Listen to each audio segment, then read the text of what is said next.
Functional areas in an organization are often marred with ambiguities, some process-related and other role-related. The Responsibility Assignment Matrix or RACI charting is a simple technique to resolve these ambiguities. It works collaboratively to clearly identify functional areas and roles and responsibilities in order to complete a desired activity.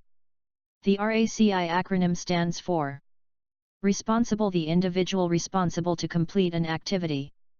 Accountable, the person who is ultimately answerable for the activity, and has the final authority.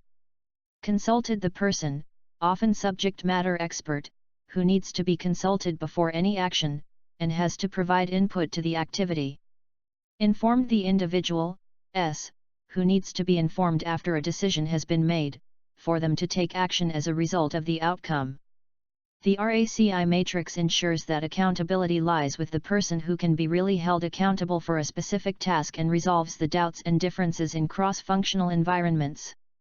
The matrix enables managers from different organizational levels to hold systematic discussions about critical activities and actions. Applications of RACI charting. RACI charting and analysis is useful in numerous ways and has many applications. These include: assesses workload, quickly identify overburdened versus underutilized departments or individuals. Ensures that all the key functions and processes are accounted for. RACI charting helps track fault in a substandard process. Assists in orientation of new employees to let them understand their roles and responsibilities easily. Allows redistribution of work between groups and individuals. Aids in project management, provides flexibility in matrix structures, appropriately balancing between line and project accountabilities. Affords a medium for debate and interdepartmental conflict resolution. Documents the current roles and responsibilities, the status quo. Prevents confusion among the team members regarding their responsibilities. Curbs negativity from creeping in teams owing to issues like blaming others for not accomplishing a task. RACI matrix development. RACI matrix or chart development involves the following steps. First off, identify all project tasks, starting with the description of high-impact activities, and documenting them horizontally over the RACI matrix clearly. List down all the stakeholders or roles on the top of the chart, on the right side. Assign responsibilities against each task, in appropriate RACI codes. Gather input and modify the chart based on feedback from all stakeholders. While developing the RACI matrix, the project teams should make sure to avoid generic activities and use action verbs for all activities, and make only one individual accountable and responsible for an activity.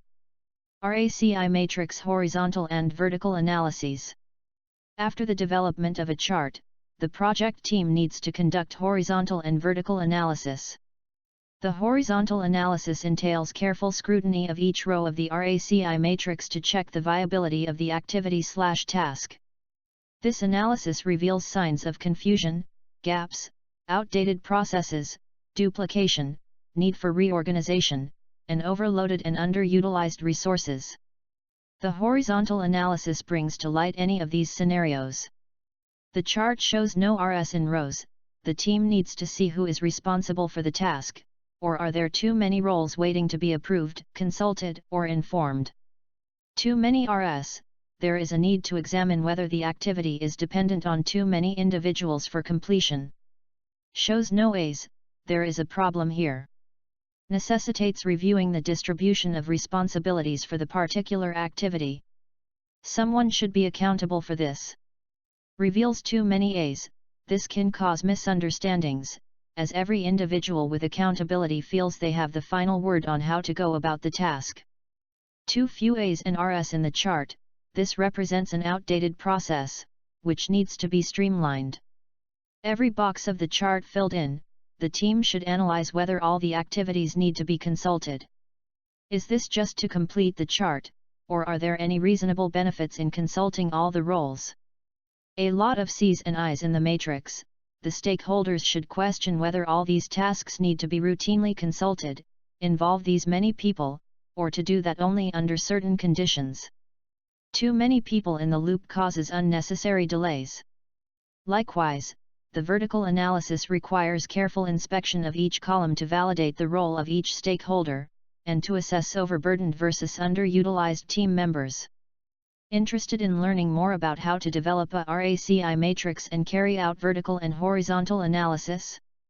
You can learn more and download an editable PowerPoint about the RACI charting and analysis here on the Flavi Documents Marketplace. Please find the link in the description below. Are you a management consultant?